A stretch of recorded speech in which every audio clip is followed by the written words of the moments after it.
แล้วเลย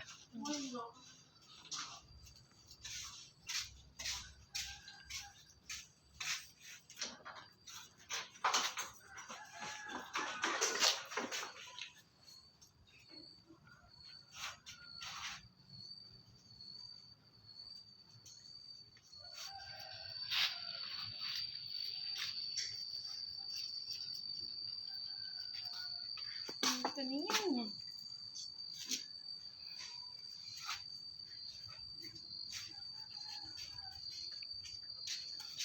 ปิดเอาเลยบ่นี่ โมปิดก็จะ สวยเป็นกินแล้ว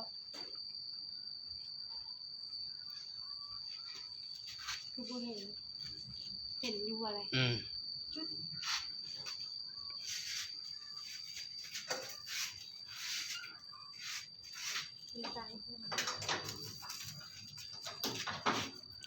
ตัวนี้ตายซ้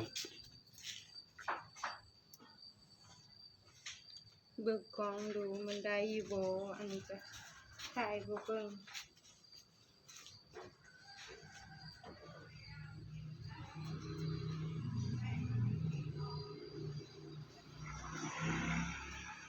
อันนี้ถ้ามีฝุ่นอยู่ที่ตัวนี้เนี่ย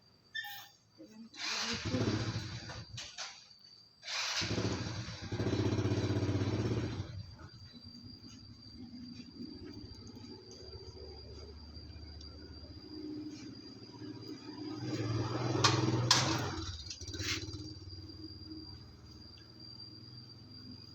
นี่อันนี้มันขึ้นแล้วยอดมัน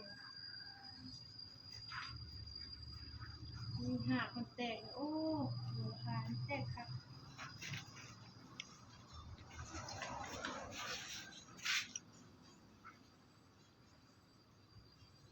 ำนะให้กินข้าวนะพอแล้วนะ ขยับมันทางนี้ หิวข้าวนะ มาทางนี้